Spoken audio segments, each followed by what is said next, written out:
जय मां समली जय जगन्नाथ मथुरा नरेशकर जय हेउ। आज मंचरे उपस्थित बरगढ़ यशस्वी विधायक तथा बरगढ़ विकास नूतन नक्शा प्रस्तुत करुवा चिंताशील व्यक्तित्व भाई अश्विनी षडंगी महोदय, अताबिरार लोकप्रिय विधायक भाई निहार महानंद महोदय, बीजेपुर गोटे प्रतिष्ठित परिवार आसी जनसेवा को जे व्रत बोली भाविछंती मान्यवर विधायक भाई सनत गड़तिया महोदय, मंचरे उपस्थित ये धनुजात्रा को निखुणता प्रदान करुवा आम समस्तंकर अति प्रिय सुरेश्वर दादा, समस्त अतिथि मंच सम्मुख रे उपस्थित थिबा तमाम दर्शक, ए धनुजात्रार परंपरा ए धनुजात्रार संस्कृति को जो मानकर उपस्थिति सबु बेले उत्साह प्रदान करिथाय, ऊर्जा प्रदान करिथाय। मीडियार समस्त बंधु बरगढ़ तथा निकटस्थ जिला मानंकुर आसीथिबा समस्त चिंताशील व्यक्ति विशेष मानंकु मु ए पवित्र अवसर रे पवित्र मंचरु मथापति कृतज्ञता एवं नमस्कार ज्ञापन करुछि। बंधुगण, आमर सौभाग्य ए पुण्य माटी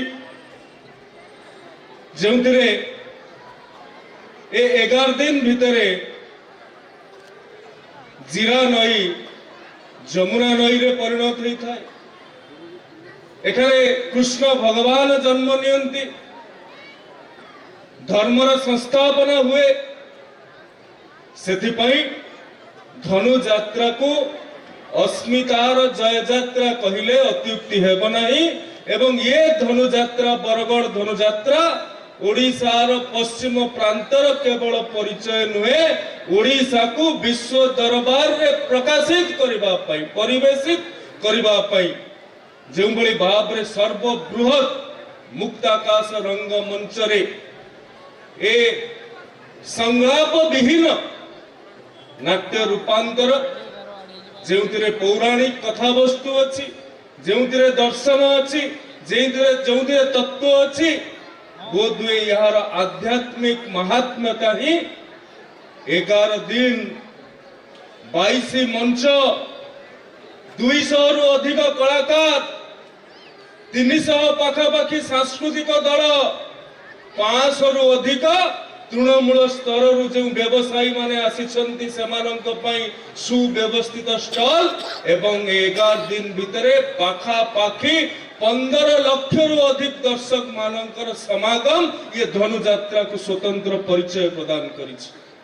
मोर सौभाग्य ए माटी रे उपस्थित रहिबा, आपण मानक सम्मुख रे मथुरा नरेश के सम्मुख रे तांको राज दरबार रे दुई पद कथा रखिबा एवं विगत दिन मानक रे राज्य सरकार ये धनु यात्रार महत्व ए धनु यात्रार गुरुत्व को उपलब्धि करी जो भली भाव रे तांकर आर्थिक सहायता प्रदान करी आसिछंती, मु अत्यंत आत्मसंतोष व्यक्त करुछि जे एही वर्ष विगत दिन मानकरे संस्कृति विभाग तरफरु 50 लाख टंका, पर्यटन विभाग तरफरु आउ 50 लाख टंका एबळी 1 कोटी टंका प्रदान करा जायतिला।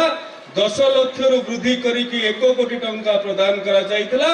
ए वर्ष सही 1 कोटी टंका को वृद्धि करा जाई 1.5 कोटी टंका प्रदान करा जाउछि। बंधुगण, केवल एतिकी आशा स्वाधीनता परे परे स्वाधीनतार अनुभव को गोटे उत्सव आकार में प्रकाशित करिबा पई गोटे महान उत्साहर भाव को छाती रे जा पड़ी बरगढ़ माटी रे जो भली भाव रे आयोजन करा जाए, ये व्यवस्था करा जाए, ये समग्र विश्व को अचंबित करे, समग्र विश्व को चकित करे।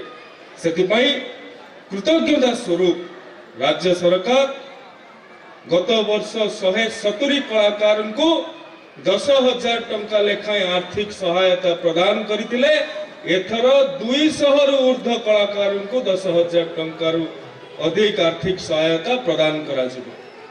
बंधुगण केवल सेतिक नुहे, एथर प्रथम थर करिकी धनुजात्रार जो तत्व रहिछि, जो दर्शन रहिछि, ताहाकु सर्वभारतीय स्तर रे परिचित करैबा पई बरगढ़ पंचायत कॉलेज रे गोटे 2 दिनिया नेशनल सेमिनार अनुष्ठित हेउछि, जहां आजि ठारु आरंभ होबार थिला। सेतिरे अनेक विदुषी माने, अनेक गवेषक माने निजे उपस्थित रही कि धनुजात्रा संबंधित अनेक दस्तावेज प्रस्तुत करिवे, जहां कि आगामी दिन मानकरे ए जात्रा को यूनेस्को पर्यंत पहुंचैबा पई आम मानकर जो प्रयास रहिछि ताहा निश्चित भाव रे फलवती हबो बोली मु आशा व्यक्त करछि। बंधुगण मु आउ थरे कृतज्ञता ज्ञापन करिबा को चाहिबे आपन मानु।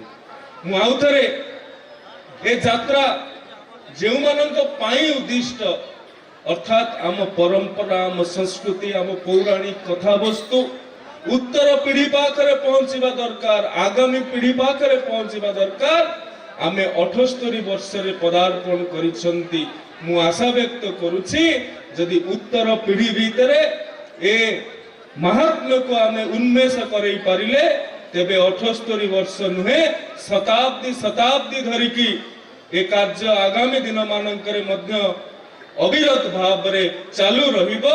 National school of drama Delhi रो 2 जन विशेषज्ञ आसिक पहुंची, जो बाल धनुजात्रा करा जाउछि ताहा उपरे मध्य अनेक पर्यालोचना चली। एवं जो भली भाव रे ये धनुजात्रा केवल गोटे सांस्कृतिक अभिव्यक्ति नुहे, ये धनुजात्रा आरंभ होगा पूर्व प्रशासनिक स्तर रे जो तत्परता देखा जाई थाए, एवं निजे मथुरा नरेश स्वयं तांकर राज्य भ्रमण करिकी जेउठी जहा त्रुटि विच्युति थाए ताहाकु निर्देश दियंती। प्रकारांतरे सहरवासींकर लाभ हुए, प्रकारांतरे जिल्लावासींकर लाभ हुए। तेणु निश्चित भाव रे धनुजात्रा गोटे महोत्सव रे परिणत हेछि। महोत्सव आमे महान उत्सव को महोत्सव कहता, महा उत्सव को महोत्सव कहता, एवं उत्साहर भाव थिले ताहाकु उत्सव को, एवं जेउ उत्साह महान अटे, जेउ उत्साह महनीय अटे, ताहा महोत्सव रे परिणत हेताए। पूर्व कथा को मने पकेइबा, एबे निजको अनुशीलन करिबा, आगामी दिन मानकरे आम राज्य, आम देश, आम जिल्ला, आम अंचल को विकास रो चरम शिखर रे पहुंचेबा पई मुख्यमंत्री मोहन चरण माझींकर नेतृत्व रे जो सरकार चलीछि तार मध्य आपण मानकर सहयोग आवश्यकता अछि। लोकंग सरकार रे जन भागीदारीतार आवश्यकता अछि। एही आशा, एही आकांक्षा, एही कामना, एही प्रार्थना करी कि वाणी को विराम दउछि। धन्यवाद। भारत